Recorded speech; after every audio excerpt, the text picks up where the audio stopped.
Sweet తయారు చేస్తున్నాను. ఇది పాతకాలపు వంట.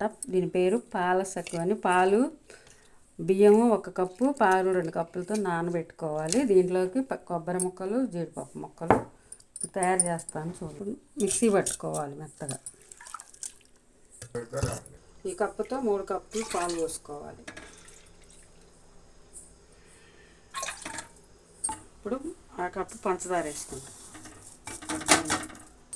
చూపి. కొబ్బరి, జీడిపప్పు ముక్కలు. ఇప్పుడు ఈ మిక్సీ పట్టిన పిండిని పోతుంది. ఇలా సన్న మంట మీద వండుకోవాలి. 4 స్పూన్లు నెయ్యి వేసుకోవాలి. కలుపుకొని కొద్దిసేపు మగ్గనివ్వాలి.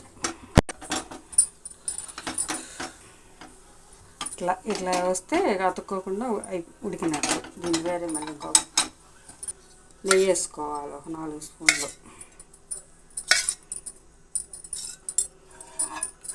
బాణీలో వేసుకోవాలి. నెయ్యి వేసుకోవాలి. నెయ్యి ఎక్కువైనా వేసుకోవచ్చు, కొద్దిగానే వేసుకోవచ్చు. రుచి ఇది పాతకాలపు వంట, పాల సక్కు అని. ఇది రుచిగా ఉంటుంది. ఇలా నెయ్యి ఎక్కువ వేసుకుంటే చాలా బాగుంటుంది. ఒకసారి మీరు కూడా ట్రై చేయండి. ఇట్లా సమంగా చేయాలి. ఎక్కడ గుంటలు పళ్ళు లేకుండా సమంగా చేసుకోవాలి. దీనిపైన మూత పెట్టుకోవాలి. పాల సక్కు రెడీ ఉడికిందండి. కట్ చేసుకోవాలి. వారాలి కొద్దిగా. పాల సక్కు రెడీ అయింది. మీరు కూడా చేసుకొని తిని ఎలా ఉందో కామెంట్ ద్వారా తెలపండి. చాలా రుచిగా ఉంటుంది. పాతకాలపు వంట ఇది.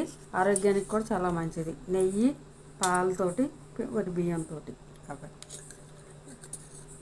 చాలా దూదిలాగా చూడు ఎలా ఉందో. స్పాంజిలాగా ఆరితే ఇంకా బాగుంటుంది. వేడిగా ఉంది, కాలుతుంది.